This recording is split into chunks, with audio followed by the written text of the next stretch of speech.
আসসালামু আলাইকুম প্রিয় শিক্ষার্থীরা, আরেকটা নতুন ভিডিও নিয়ে তোমাদের সামনে হাজির হলাম। আমি মোহাম্মদ বিল্লাল সরকার, বর্তমানে পড়াশোনা করছি রাজশাহী বিশ্ববিদ্যালয়।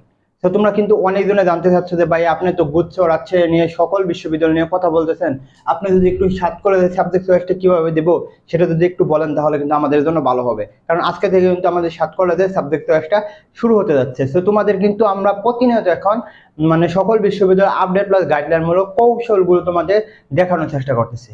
তো আজকে তোমাদের দেখাবো সাত কলেজের সাবজেক্ট চয়েসটা তোমরা কিভাবে দিবে, অর্থাৎ তোমরা কিভাবে দিলে তোমরা মোটামুটি ধরে রাখতে পারো যে তোমরা সাত কলেজের চান্স পাবে, সেই বিষয়ে কিন্তু আমরা কথা বলার চেষ্টা করব। তো এর আগে অবশ্যই বলবো চ্যানেলটি সাবস্ক্রাইব করে কিন্তু আমাদের পাশে থাকতে হবে, তাহলে কিন্তু তোমরা এগুলো বিষয়ে জানতে পারবে আরো বেশি। দেখো, সাবজেক্ট চয়েসটা দেওয়ার দুইটি কৌশল রয়েছে, অর্থাৎ সাত কলেজে যখন তুমি সাবজেক্ট চয়েসটা দিবে দুইটি কৌশল। কি কি কৌশল ভাইয়া? এক নম্বর কৌশল হচ্ছে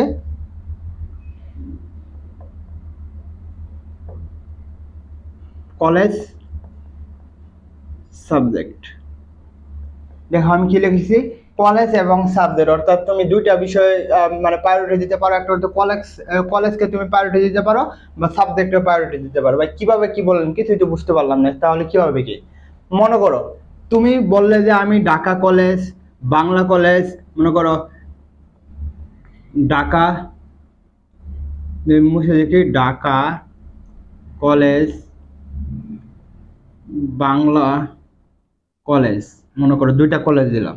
মনে করো তুমি বলতেছো ঢাকা কলেজ ছাড়া তুমি পড়বেই না, তাহলে তোমার এক ধরনের সাবজেক্ট চয়েস হবে। আরটা হচ্ছে যে ভাই আমি সাবজেক্ট প্রায়োরিটি দিব, যে কোনো একটি কলেজ হলে হলো।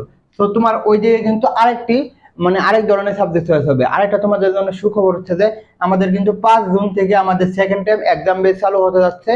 যারা 5 তারিখের আগে ভর্তি হবে তারা কিন্তু 400 টাকা দিয়ে ভর্তি হতে পারবে। কারণ অনেক জনের সেকেন্ড টাইম দিবে সাত কলেজে ভর্তি হয়ে, বা সাত কলেজে না ভর্তি হবে কিন্তু তোমরা অনেক জনে সেকেন্ড টাইম দিবে। তো তোমাদের জন্য কিন্তু second time exam base 5 June থেকে শুরু হতে যাচ্ছে ইনশাআল্লাহ। যদি 5 জুনের আগে ভর্তি হতে পারো তাহলে 400 টাকা দিয়ে ভর্তি হতে পারবে সকল বিশ্ববিদ্যালয়ের জন্য। শুধু তাই নয়, একেবারে পরীক্ষার আগ পর্যন্ত, অর্থাৎ সেকেন্ড টাইম পরীক্ষার আগ পর্যন্ত কিন্তু তোমাদের নিয়মিত ইনশাআল্লাহ পরীক্ষা হবে। তোমরা ভর্তি হয়ে যাও, স্ক্রিনে যে নাম্বারটা দেখতে পারতেছো বা বিস্তারিত তোমরা কমেন্ট বক্সে দেখতে পারবে। তো এটা তোমাদের বলে দিলাম। তো কি বললাম যে তোমরা মনে করো কলেজকে প্রায়োরিটি দিবে, তাহলে তোমার কি করতে হবে? তাহলে তোমার যেটা করতে হবে, ঢাকা কলেজের যে সাবজেক্টগুলো আছে, মনে করো 20টা বা 22টা যে সাবজেক্টগুলো রয়েছে, তুমি সকল সাবজেক্টকে তোমার দিতে হবে। কারণটা কি? তুমি তো বললে যে ঢাকা কলেজ ছাড়া আমি পড়বো না, তাহলে কিন্তু তোমার এই সকল সাবজেক্টটা দিতে হবে। যদি ঢাকা কলেজে হয় এই 22টা সাবজেক্টের আগে হতে হবে, পরে অন্যান্য যে কলেজগুলো রয়েছে সেগুলো হবে। 2 নাম্বার যেটা তুমি বললে যে আমি সাবজেক্ট প্রায়োরিটি দিব, তাহলে তুমি কিভাবে দিবে? তাহলে মনে করো তুমি কি পড়বে, মনে করো তুমি ইংলিশে পড়বে, ইংলিশ সাবজেক্টে পড়বে, তাহলে কি করবে তুমি? Dhaka college, Bangla college, Kazi Nazrul college, এগুলো দেওয়ার সময় কি দিবে? শুধু ঢাকা কলেজের ইংলিশ, বাংলা কলেজের ইংলিশ, কাজী নজরুল কলেজের ইংলিশ, এইভাবে কিন্তু তোমাদের সাজাতে হবে। অর্থাৎ দুইটা টেকনিকেই তোমাদের কিন্তু দিতে পারবে। কি কি বললাম?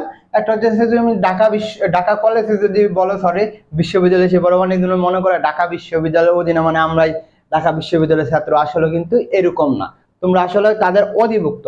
এই যে আমাদের রাজশাহী বিশ্ববিদ্যালয় এখন অধিভুক্ত হবে 4টা কলেজ। যেমন মনে করো যে রাজশাহী কলেজ, তারা তো আর রাজশাহী বিশ্ববিদ্যালয়ের দাবিদার হতে পারবে না, তারা শাখা বলতে পারো। তেমন এভাবে তোমরা শাখা হবে আর কি। তো সমস্যা নাই, 7 কলেজের পরে অনেক কিছু করা যায়। একটু সমস্যা হচ্ছে সেটা ওই সেশন দরটা যদি একটু কমিয়ে আনা যায় যে ঢাকা কলেজের মধ্যে, তাহলে কিন্তু তোমরা এখানে ভালো মতন পড়তে পারবে এবং সিট পাবে, সকল কিছু তোমরা পাবে।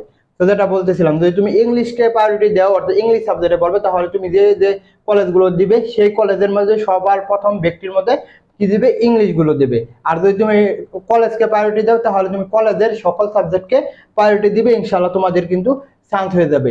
আর যেটা বলতেছিলাম যে এখন আর ইগো রাখা যাবে না, যে ইগো রাখলাম যে আমি এটা ছাড়া পড়বই না, ঢাকা কলেজ ছাড়া পড়বই না। বা তুমি যদি ফার্স্ট টাইমার হয়ে থাকো, তুমি সেকেন্ড টাইমের জন্য প্রস্তুতি নাও, ঢাকা কলেজে ভর্তি হও বা যে কলেজে ভর্তি হও সেকেন্ড টাইমের প্রস্তুতি নাও, আমাদের এক্সাম বেস আছে। এবং তুমি যদি আমাদের পার্সোনাল ভাবে পড়তে চাও, আমরা তোমাদের পড়ানোর চেষ্টা করবো। তোমরা খালি যে কমেন্ট বক্সে বিস্তারিত দেওয়া আছে এবং হোয়াটসঅ্যাপ নাম্বার আছে, ওইখানে আমাদের সাথে যোগাযোগ করো, বিস্তারিত কিন্তু তোমাদের আমরা বুঝিয়ে দিব।